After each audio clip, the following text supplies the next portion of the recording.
Through its connections with the sympathetic ganglia, the brachial plexus supplies the sweat glands,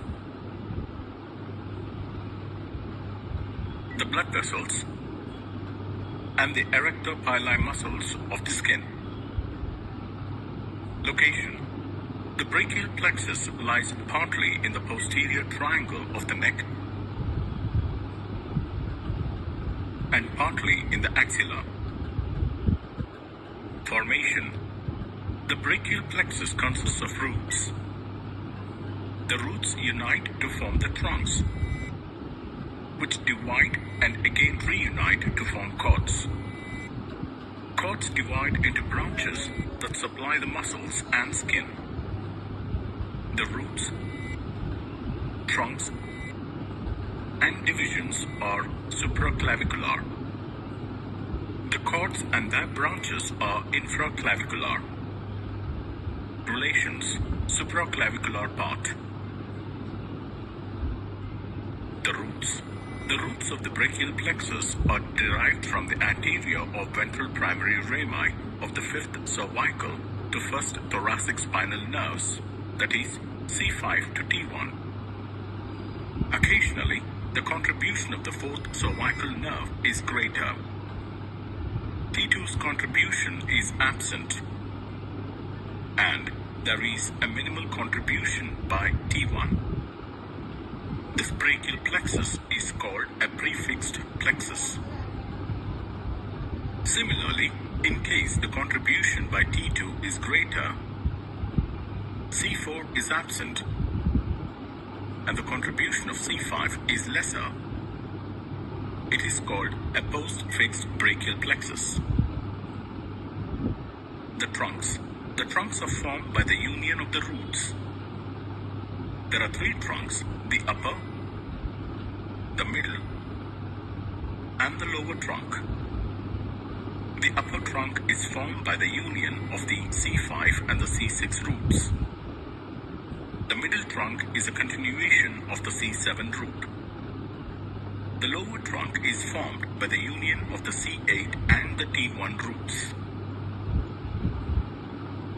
The divisions. The divisions are formed as a result of the branching of the trunks. Each of the upper, middle, and lower trunks divide into anterior and posterior divisions. These divisions ultimately supply the anterior and posterior parts of the upper limb through various branches. The cords. The cords are formed by the union of the divisions. There are three cords: the medial cord, the lateral cord, and the posterior cord. They have been named based on their relation to the third part of the axillary artery. The lateral cord is formed by the union of the anterior divisions of the upper and middle trunks. The medial cord is the continuation of the anterior division of the lower trunk. The larger posterior cord is formed by the union of the posterior divisions of all the trunks. The branches of the brachial plexus. While cords give rise to most branches, there are also branches arising from the roots and the upper trunk. The branches that arise from the roots are the dorsal scapular nerve, or the nerve to the rhomboids with a root value of C5, and the nerve to the serratus anterior, or the long thoracic nerve with a root value of C5, C6, and C7. Two branches arise from the upper trunk: the suprascapular nerve with a root value of C5, C6, and the nerve to the subclavius with a root value of C5, C6. Three branches arise from the lateral cord: the lateral pectoral nerve with a root value of C5 to C7, the musculocutaneous nerve with a root value of C5 to C7, the lateral root of median nerve with a root value of C5 to C7.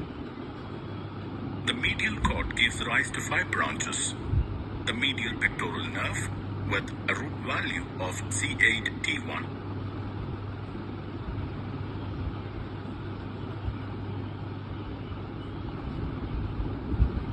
The medial root of median with a root value of C8-T1. The medial cutaneous nerve of the arm with a root value of C8-T1. The medial cutaneous nerve of the forearm with a root value of C8-T1. The ulnar nerve with a root value of C7-C8-T1. The posterior cord gives rise to 5 branches. The upper subscapular nerve with a root value of C5-C6. The lower subscapular nerve with a root value of C5-C6.